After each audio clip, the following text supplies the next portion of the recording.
آج کی اس بابرکت جمعہ المبارک کی نشست میں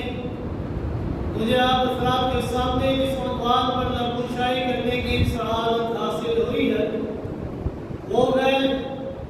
خاتمیت مصطفیٰ صلی اللہ علیہ وآلہ وسلم۔ میں دعا گو ہوں اللہ رب العزت کی بارگاہ سے کہ رب کائنات مجھے کلمہ حق بیان کرنے کی توفیق عطا فرمائے اور بعد میں ہم سب کو اس پر صحیح معنوں میں عمل کرنے کی بھی توفیق عطا فرمائے۔ معزز سامعین اکرام، اللہ رب العزت کا بے انتہا احسان ہے کہ اللہ رب العزت نے ہمیں پیدا فرمایا۔ ہم معلوم محض تھے، اللہ رب العزت نے ہمیں وجود بخشا اور صرف ہمیں پیدا ہی نہیں فرمایا بلکہ ہمیں اشرف المخلوقات انسان بنایا۔ ساری کی ساری کائنات کو ہماری خدمت پر لگا دیا اور ہمیں ان کا محکوم بنایا۔ اس مشت خاک کو گویا زمین سے اٹھا کر وادی ثریا تک پہنچا دیا۔ ایک صحیح الدماغ انسان جب اللہ رب العزت کی ان بے پایہ نعمتوں کا تصور کرتا ہے تو اس کا قلب، اس کا دل شکر اور اطمینان کے جذبے سے معمور ہو جاتا ہے۔ اس کی رضا اور اس کی خوشنودی کے حصول کو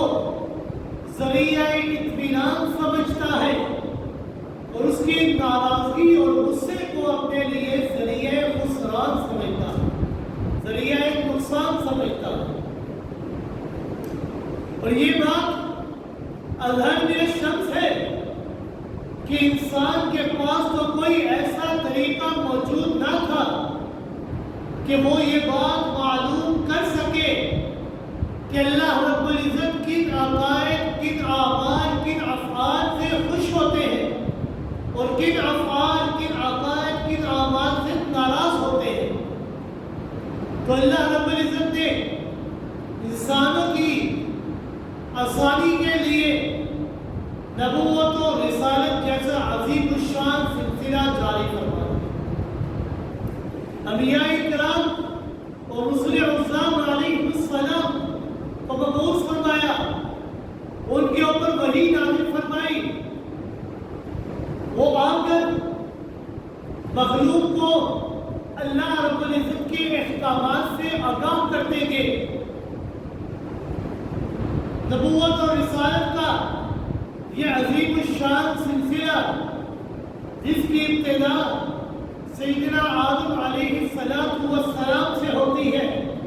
اور جس کا اختتام سرکار دو عالم صلی اللہ علیہ وآلہ وسلم پر ہوتا ہے۔ اور یہ بات بھی آپ کو جان لینی چاہیے کہ دین یہ تمام انبیاء کا ایک ہی رہا ہے، لیکن شریعت یہ مختلف تھی۔ ہر نبی کو اللہ رب العزت نے اس کے زمانے اور حالات کے مطابق شریعت اور احکامات سے نوازا۔ جیسے جیسے انسانیت ترقی کرتی گئی، احکامات تبدیل ہوتے رہے۔ جب انسانیت اپنے پورے عروج پر پہنچ گئی، اپنے کمال تک پہنچ گئی، تو اللہ رب العزت نے اپنے آخری پیغمبر جناب محمد رسول اللہ صلی اللہ علیہ وآلہ وسلم کو مکمل ضابطۂ حیات عطا فرما کر اس دنیا میں مبعوث فرما۔ اس کی مثال ایسے ہی ہے جیسے بچپن میں ایک بچے کی طبیعت ہے کہ اس کے وجود کے مطابق وہ چھوٹی بھی ہوتی ہے، لیکن جھوم جھوم وہ بچہ بڑھتا جاتا ہے، اس کے قد اور کاٹ کے اندر رد و بدل آتا رہتا ہے، تو اس کی قمیض کے اندر بھی رد و بدل آتا رہتا ہے۔ لیکن جب وہ بچہ اپنے حد کمال کو پہنچ جاتا ہے، جتنا اس کا قد کاٹ بڑھنا ہوتا ہے وہاں تک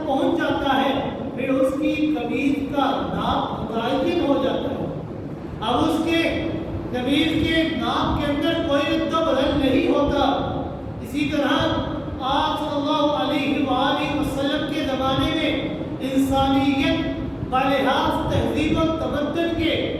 حد کمال تک پہنچ چکی تھی، تو اللہ رب العزت نے قیامت تک کے لیے انہیں ایک دستور حیات اور دستور عمل دے دیا اور نبوت اور رسالت کے دروازے کو ہمیشہ ہمیشہ کے لیے بند کر دیا۔ سوال پیدا ہوتا ہے کہ اللہ رب العزت نے نبوت اور رسالت کے اس عظیم الشان سلسلے کو ختم کیوں کیا؟ قیامت تک کے لیے ایک لمبے اور طویل عرصے کے لیے کیا ایک ہی نبی کافی ہے؟ تو جواب عرض کرنا چاہتا ہوں کہ جی ہاں، یہی ایک نبی، یہی ایک دین قیامت تک کے لیے کافی ہے۔ اس لیے اللہ رب العزت نے نبی بھی کامل نہیں بلکہ اکمل بھیجا، دین بھی کامل نہیں بلکہ اکمل دے دیا ہے۔ نبی اتنا کامل ہے کہ جامع کمالات ان کو عطا کر دیے ہیں۔ حسن یوسف دم عیسیٰ ید بیضاداری، حسن یوسف دم عیسیٰ ید بیضاداری، آنچ خوبا ہمادار تو تنہا۔ جتنے کمالات، جتنی صفات اللہ نے دیگر انبیاء کو تقسیم کر کے عطا فرمائی تھی، اللہ رب العزت نے وہ تمام کمالات، تمام صفاتوں کو اکٹھا کر کے ایک جناب محمد رسول اللہ صلی اللہ علیہ وآلہ وسلم کے اندر سابقہ تمام انبیاء کے کمالات تنہا ذات محمد رسول اللہ صلی اللہ علیہ وآلہ وسلم کے اندر اللہ رب العزت نے رکھا۔ اس پھول کے اندر وہ تمام رنگ اور خوشبوئیں موجود ہیں، وہ تمام روانیاں اللہ نے جمع کر دیے ہیں جو اللہ رب العزت نے دیگر انبیاء کو تقسیم کر کے عطا فرمائی۔ ایک نبی کو ایک صفت، دوسرے نبی کو دوسری صفت، تیسرے نبی کو تیسری صفت، لیکن آپ صلی اللہ علیہ وآلہ وسلم کی شان یہ ہے کہ اللہ نے ان تمام صفات کو اکٹھا کر کے آپ صلی اللہ علیہ وآلہ وسلم کے اندر رکھا۔ اللہ رب العزت نے آپ صلی اللہ علیہ وآلہ وسلم کو جو ضابطۂ حیات دیا، جو شریعت دی، وہ شریعت بھی کامل نہیں بلکہ اکمل تھی۔ حجت الوداع کا منظر اپنی آنکھوں کے سامنے لے کر آئیے کہ 9 ذی الحجہ 10 ہجری بروز جمعۃ المبارک عرفات کے میدان میں رسول اکرم صلی اللہ علیہ وآلہ وسلم نے ایک عظیم الشان خطبہ ارشاد فرمایا۔ اس خطبے کے اندر رسول اکرم صلی اللہ علیہ وآلہ وسلم نے صاف صاف الفاظوں کے اندر ارشاد فرمایا کہ اے لوگوں، ان آباءکم واحد وَإِنَّ رَبَّكُمْ وَاحِدٌ وَإِنَّ نَبِيَّكُمْ وَاحِدٌ، کہ تمہارا باپ وہ ایک ہی ہے، تمہارا رب بھی ایک ہے اور تمہارا نبی بھی ایک ہے۔ جس طرح کوئی شخص ایک باپ کے علاوہ دوسرا باپ بنانا پسند نہیں کرتا، یا اگر کوئی شخص اپنا دوسرا باپ بنا بھی لے تو حقیقت کے لحاظ سے اس کا ایک ہی باپ ہوتا ہے، اسی طرح حقیقت کے لحاظ سے تمہارا رب بھی ایک ہے اور تمہارا نبی بھی ایک ہے۔ آپ کے بعد کسی نبی نے نہیں آنا۔ اسی خطبے کے اندر آپ صلی اللہ علیہ وآلہ وسلم نے ارشاد فرمایا، انا آخر الانبیاء وانتم آخر الامم لا نبی بعدی ولا امت بعد، کہ اے لوگوں، اے ایمان والوں، میں آخری نبی ہوں اور تم آخری امت ہو۔ جس طرح میرے بعد کسی نبی نے نہیں آنا، اسی طرح تمہارے بعد کسی امت نے نہیں آنا۔ اور آپ صلی اللہ علیہ وآلہ وسلم نے فرمایا، حل بلغت الرسالہ، کیا میں نے رسالت کو پہنچا دیا ہے؟ کہ جو عظیم ذمہ داری میرے اوپر رکھی گئی تھی، کیا میں نے وہ عظیم ذمہ داری کو صحیح معنوں میں ادا کر دیا ہے؟ تو تمام کے تمام سامعین نے اپنے ہاتھوں کو ہلا کر جواب دیا دیا لقد بلغت الرسالہ وأديت الأمانة ونصحت الأمة وكشفت الأمة کہ اللہ کے رسول صلی اللہ علیہ وآلہ وسلم آپ نے دین ہم تک پہنچایا ہی نہیں بلکہ پہنچانے کا حق ادا کر دیا. آپ نے دین کی امانت پورے طور پر ہمیں ادا کر دی ہے. امت کو مکمل طور پر ان کی خیر خواہی فرما دی ہے اور حق پر پڑے ہوئے تمیز پردے ہٹا کر حق کو واضح کر دیا ہے. پھر آپ صلی اللہ علیہ وآلہ وسلم نے اس دین کی پہنچانے کی عظیم ذمہ داری صحابہ کرام کے سپرد کر دی اور فرمایا فَلْيُبَلِّغُ الشَّاهِدُ الْغَائِبُ. لہذا اب موجودین کی ذمہ داری ہے، اب حاضرین کی ذمہ داری ہے کہ وہ میرے اس پیغام کو غائبین تک پہنچاتے ہیں. جو لوگ یہاں پر موجود نہیں، آنے والے تمام لوگوں تک میرے اس پیغام کو پہنچاتے ہیں.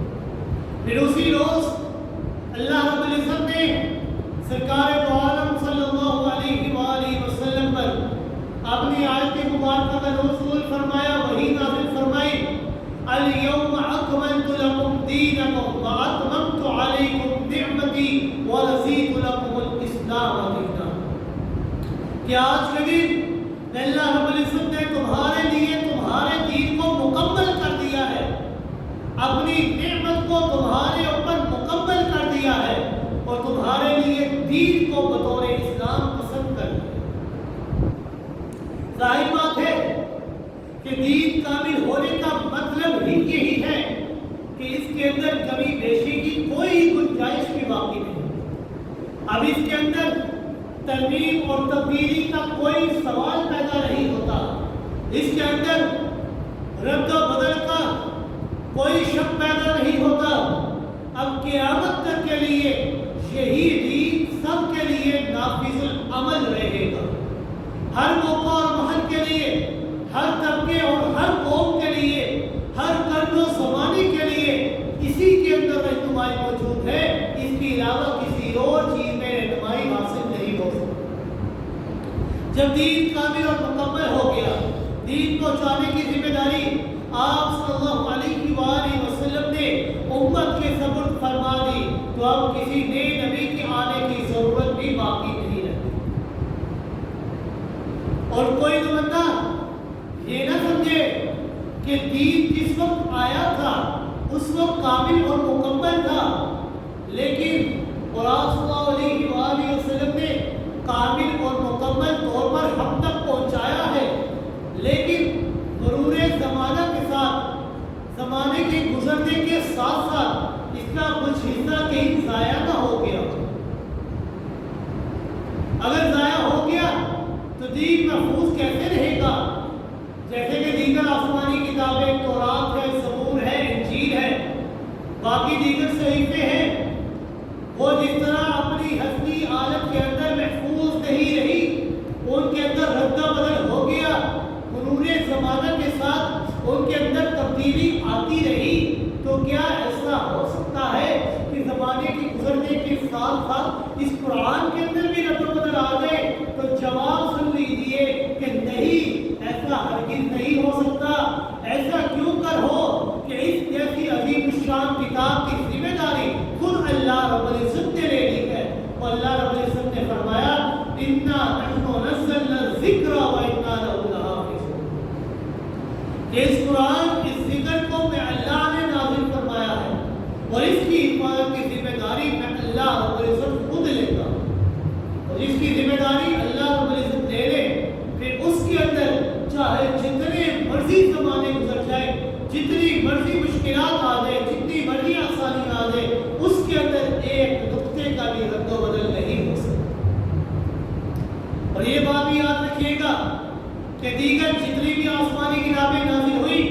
چاہے وہ تورات تھی، انجیل تھی، زبور تھی یا دیگر صحیفے تھے، ان کی حفاظت کی ذمہ داری اللہ رب العزت نے نہیں دی تھی، بلکہ اللہ رب العزت نے اس امت کے علماء کے اوپر یہ عظیم ذمہ داری ڈالی تھی. اللہ رب العزت نے فرمایا وَالرَّبَّانِيُّونَ وَالْأَحْبَارُ بِمَا اسْتُحْفِظُوا مِنْ كِتَابِ اللَّهِ کہ مشائخ اور علماء ان کو کتاب کے احکام بتاتے رہے، کیونکہ وہ اللہ کی کتاب کے نگہبان مقرر کیے گئے، وہ نگراں مقرر کیے گئے ہیں، وہ اس پر گواہ موجود ہے۔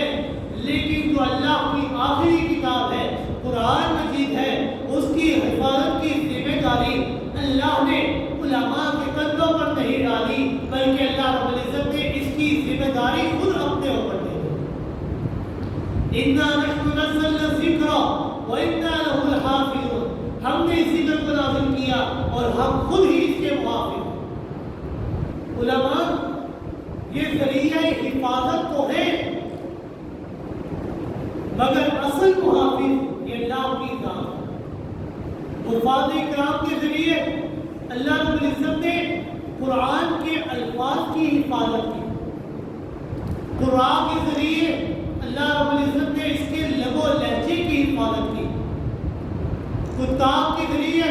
اللہ رب العزت نے اس کے الفاظ، اس کے رسم الخط کی حفاظت فرمائی، علماء کرام سے اللہ رب العزت نے اس کے معنی کی حفاظت فرمائی،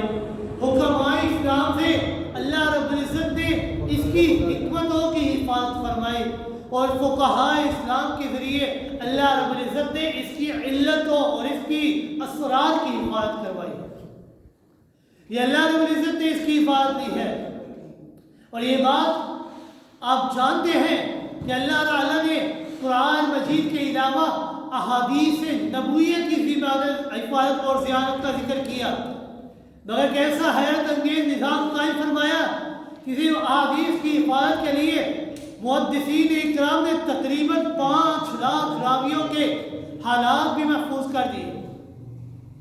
اس لیے آج میرے پیغمبر کا، میرے نبی کا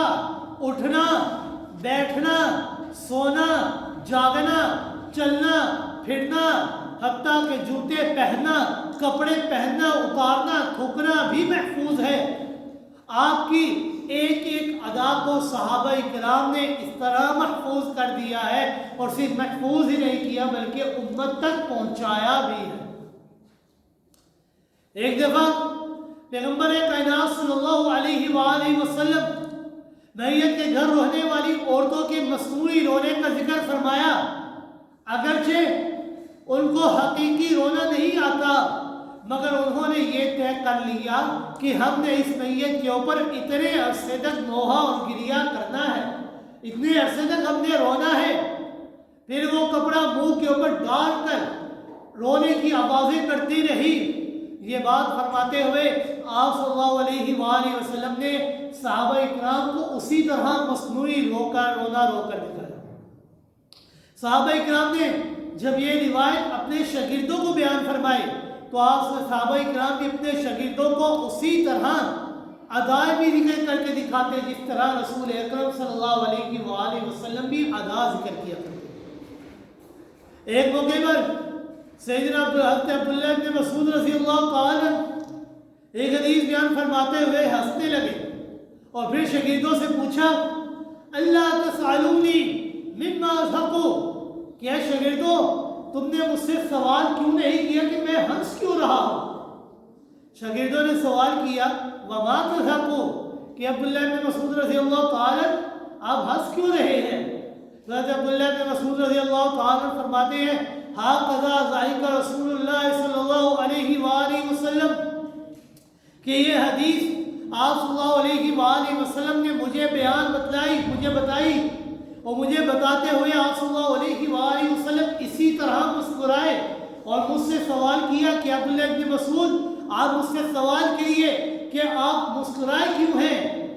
تو آپ صلی اللہ علیہ وآلہ وسلم نے اسی طرح سوال کیا، اور اسی طرح حضرت عبداللہ بن مسعود رضی اللہ تعالیٰ نے اپنے شاگردوں کو بھی بیان بتایا۔ آپ صلی اللہ علیہ وآلہ وسلم کی ایک ایک ادا آج تک محفوظ ہے۔ آپ کسی جگہ اگر روئے یا مسکرائے، آپ کا رونا بھی محفوظ، آپ کا ہنسنا اور مسکرانا بھی محفوظ ہے۔ جب اس دین کی حفاظت کا اتنا حیرت انگیز نظام موجود ہے تو پھر یہ ضائع کس طرح ہو سکتا ہے؟ یعنی دین آیا بھی مکمل،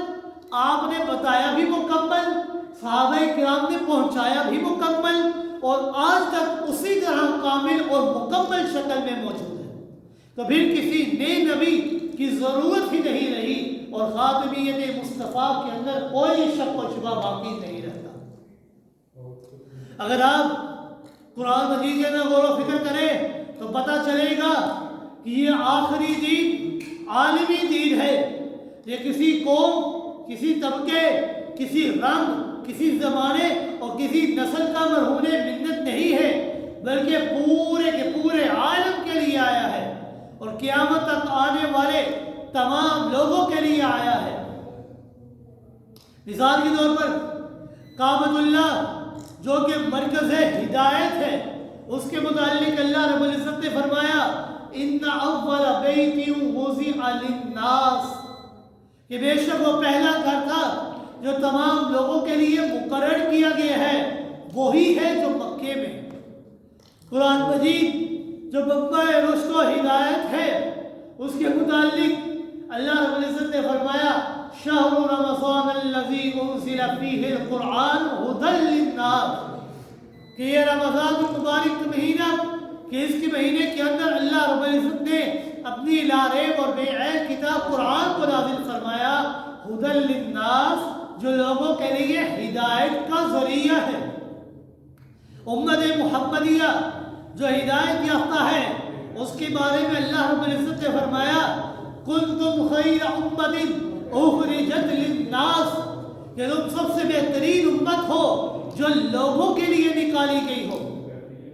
پیغمبر کائنات صلی اللہ علیہ وآلہ وسلم جو ہادی اور مہدی ہیں، ان کے متعلق اللہ رب العزت نے فرمایا وَمَا أَرْسَلْنَاكَ إِلَّا كَافَّةً لِلنَّاسِ، ہم نے آپ کو پیغمبر بنایا ہے کسی ایک امت کے لیے نہیں، کسی ایک زمانے کے لیے نہیں، کسی رنگ اور نسل والے لوگوں کے لیے نہیں، کسی قوم یا طبقے کے لیے نہیں۔ وَمَا أَرْسَلْنَاكَ إِلَّا كَافَّةً لِلنَّاسِ، ہم نے آپ کو تمام کی تمام انسانیت کے لیے رہنما بنایا ہے۔ ان تمام آیات کے اندر اگر غور و فکر کیا جائے تو للناس اور للناس کا یہ تعبیری انداز بھی اس بات پر دلالت کرتا ہے کہ کعبے کے بعد کسی اور کعبے کی گنجائش نہیں رہتی، قرآن کے بعد کسی اور قرآن کی گنجائش نہیں رہتی، امت محمدیہ کے بعد کسی دوسری امت کی گنجائش نہیں رہتی۔ امام الانبیاء جناب محمد رسول اللہ صلی اللہ علیہ وآلہ وسلم کے بعد پھر دوسرا نبی کیسے آ سکتا ہے؟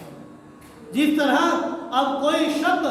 اب کوئی ذلی اور بروزی کعبہ نہیں ہو سکتا، اسی طرح قرآن نہیں ہو سکتا، کوئی امت نہیں ہو سکتی، اسی طرح آپ صلی اللہ علیہ وآلہ وسلم کے بعد کوئی نبی نہیں ہو سکتا۔ اور اس لیے آپ صلی اللہ علیہ وآلہ وسلم کا انداز تخاطب بھی دیگر تمام انبیاء سے مختلف اور جدا ہے۔ دیگر انبیاء کرام چونکہ ایک خاص قوم کے لیے، ایک خاص علاقے کے لیے، ایک خاص زمانے تک محدود تھی ان کی نبوت، اس لیے انہوں نے دعوت دیتے وقت اپنی قوم کو ہی مخاطب کیا،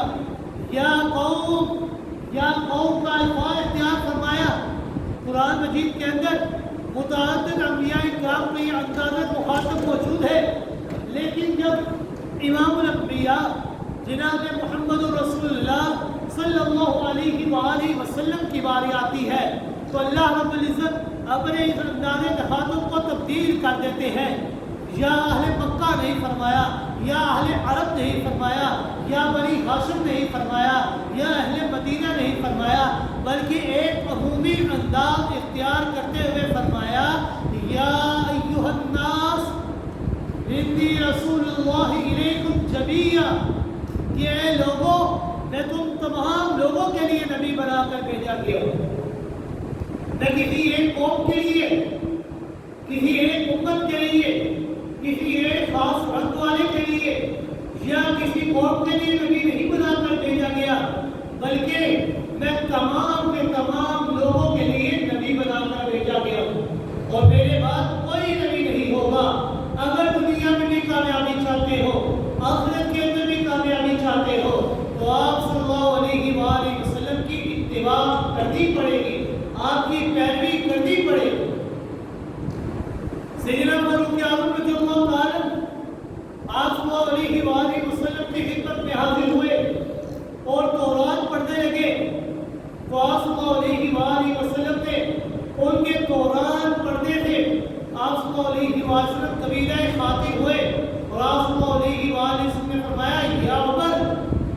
موسى حيا وأدرك نبوتي ما وسعه إلا اتباعي کہ اے عمر اگر سیدنا موسیٰ علیہ السلام بھی آج زندہ ہوتے اور میری نبوت کے اندر ان کو زندگی مل جاتی تو ان کی نبوت قائم نہ رہتی، انہیں بھی میری ہی اتباع کرنی، میری اتباع اور پیروی کے علاوہ ان کے پاس کوئی سنت بھی باقی نہیں۔ اور احادیث کی کتب کے اندر آپ صلی اللہ علیہ وسلم کا روشن فرمان موجود ہے، کان النبی صلی اللہ علیہ وسلم یبعث الی قومہ خاصۃ وبعثت الی الناس عامۃ، کہ اللہ رب العزت نے کم و بیش 1,24,000 انبیاء کرام کو مبعوث فرمایا، ہر نبی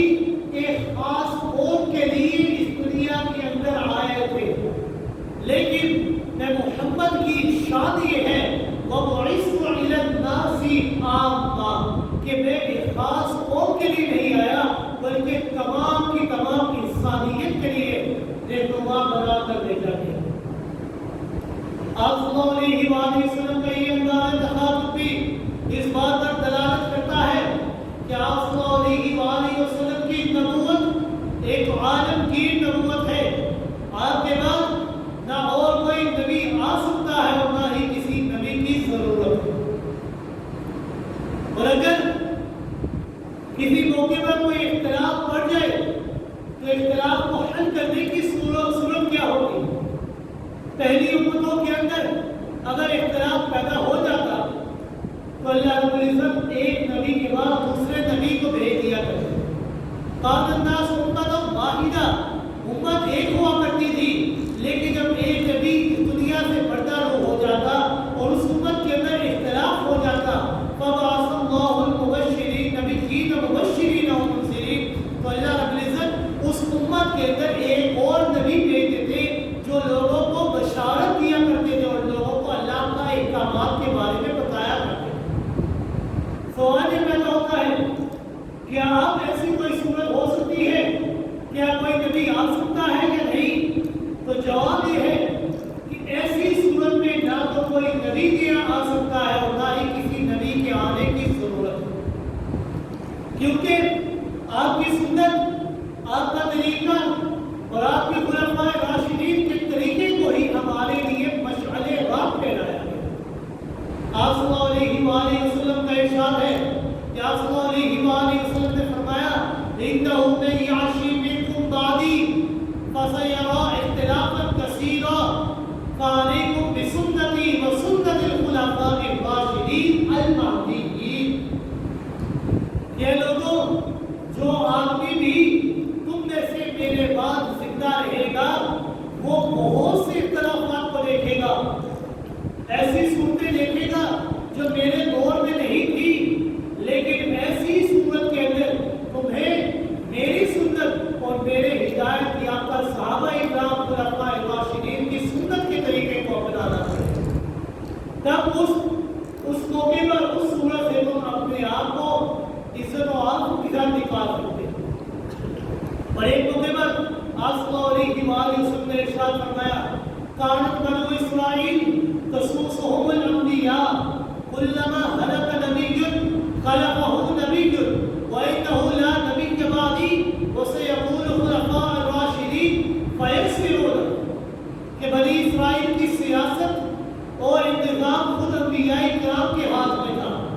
اگر ایک نبی اس دنیا سے بڑھتا ہو جاتا تو اللہ رب العزت اس کے قائم مقام دوسرے نبی کو بھیج دیا کرتے تھے، لیکن لا نبی کے بعدی، میرے بعد کسی نبی نے نہیں آنا، ہاں میرے بعد میرے خلفاء ہوں گے جو تمہیں میرے بتائے ہوئے طریقے کے اوپر عمل پیرا ہونے کا حکم دیں گے، لہٰذا تم نے ان کی تابعداری کرنی ہے۔ اسی لیے اختلافات کے حل کے لیے اللہ رب العزت نے فقہاء اکرام کی جماعت کر دی۔ فقہاء اکرام وہ اجتہاد کرتے ہیں، اگر تو ان کا اجتہاد درست ہو جاتا ہے تو اللہ رب العزت ان پر دوہرا اجر عطا فرماتے ہیں، ایک ان کے اجتہاد کے درست ہونے کے اور دوسرا اجتہاد کرنے کا، اور اگر بے فرق ان کا اجتہاد حل پہ ہو جائے تب بھی اللہ رب العزت ایک ثواب ان کو عطا کرتے ہیں کہ اللہ رب العزت نے ان کو اجتہاد جیسی دولت سے نوازا ہے۔ ہی نہیں، اگر قرآن و حدیث کے اندر انسان غور و فکر کرے تو انسان کو یہ بات معلوم ہو جائے گی کہ اللہ رب العزت نے آپ صلی اللہ علیہ وآلہ وسلم کے اوپر اپنے نبوت کے دروازے کو ہمیشہ ہمیشہ کے لیے بند کر دیا۔ اللہ رب العزت نے قرآن مجید کے اندر ارشاد فرمایا اليوم اکملت لکم دینکم واتممت علیکم نعمتی ورضیت لکم الاسلام دینا، کہ میں نے آج آپ کے اوپر دین کو مکمل کر دیا ہے، اب آپ کے بعد کسی نبی نے نہیں آنا۔ اسی طرح اللہ رب العزت نے فرمایا یا ایھا الناس انی رسول اللہ الیکم جمیعا، کہ اے لوگوں میں تم سب کے لیے اللہ کا رسول بنا کر بھیجا گیا ہوں، میں کسی ایک امت کے لیے نہیں بلکہ تمام کی تمام انسانیت کے لیے نبی بنا ہوں۔ اسی طرح اللہ رب العزت نے فرمایا ما كان محمد ابا احد من رجالكم ولكن رسول الله وخاتم النبيين، کہ آپ صلی اللہ علیہ وآلہ وسلم اللہ کے آخری نبی ہیں، آپ کے بعد کسی نبی نے نہیں آنا۔ اللہ رب العزت نے قرآن مجید کے اندر خاتم کا لفظ ذکر کیا، یہ دو الفاظ پڑھے جاتے ہیں، ایک خاتم اور ایک خاتم۔ خاتم اور ختم، خاتم دونوں کا معنی ایک ہی ہے۔ خاتم کا معنی ختم کرنے والا، کہ اللہ رب العزت نے میرے اوپر نبوت کو ہمیشہ ہمیشہ کے لیے ختم کر دیا ہے، اور خاتم کا معنی ہے مہر لگا دینا، کہ ایسی مہر لگا دینا کہ جس کے بعد نہ ہی کوئی چیز باہر کو نکل سکتی اور نہ ہی کوئی چیز اندر کو جا سکتی۔ میں خاتم بھی ہوں اور خاتم بھی ہوں۔ اسی طرح اللہ رب العزت نے فرمایا والذین یؤمنون بما انزل الیک وما انزل من قبلک، کہ جو لوگ اس وحی پر ایمان لاتے ہیں جو آپ صلی اللہ علیہ وآلہ وسلم پر اتاری گئی، اس وحی پر بھی اور جو آپ سے قبل اتاری گئی۔ اللہ رب العزت نے اس آیت کے اندر دو وحی کا ذکر کیا، ایک وہ وحی جو آپ کے اوپر نازل کی گئی اور ایک وہ وحی جو آپ سے قبل نازل کی گئی۔ اگر تو آپ کے بعد کوئی نبی ہوتا تو اللہ رب العزت یہ ضرور فرماتے اس وحی کے اوپر بھی ایمان لاتے جو آپ کے بعد نازل کی، لیکن جب آپ کے بعد کوئی وحی نازل نہیں ہوئی تو یہ اس بات پر دلالت کرتی ہے کہ آپ کے بعد کوئی نبی نہیں ہے، آپ اللہ کے آخری نبی۔ اور احادیث کے اندر بھی ہے کہ آپ صلی اللہ علیہ وآلہ وسلم نے فرمایا کہ میری مثال یہ اس محل کی طرح ہے کہ جس محل کے اندر اللہ رب العزت نے بہت خوبصورت محل بنایا، لیکن اس محل کے اندر ایک حصہ باقی رہ گیا جس کے اندر ایک اینٹ باقی رہ گئی۔ میری مثال اس اینٹ کی طرح ہے کہ لوگ دیکھنے کے لیے آتے ہیں اور اس محل کو بہت اچھا پاتے ہیں، لیکن جب اس اینٹ کی خالی جگہ کو دیکھتے ہیں تو سوال کرتے ہیں کہ آیا اس خالی جگہ کو پر کیوں نہیں کیا گیا؟ تو میری مثال اس خالی اینٹ کی طرح ہے کہ اللہ رب العزت نے میرے اوپر نبوت کے دروازے کو ہمیشہ کے لیے بند کر کے اس نبوت کے والے محل کو ایک آخری اینٹ لگا دیا کہ میرے بعد آج کے بعد کوئی نبی نہیں آئے گا، اور اس کی خوبصورتی کو ہمیشہ ہمیشہ کے لیے مکمل کر۔ اور آپ صلی اللہ علیہ وآلہ وسلم نے فرمایا کہ میرے بعد کوئی نبی نہیں ہے، انا خاتم النبیین لا نبی بعدی،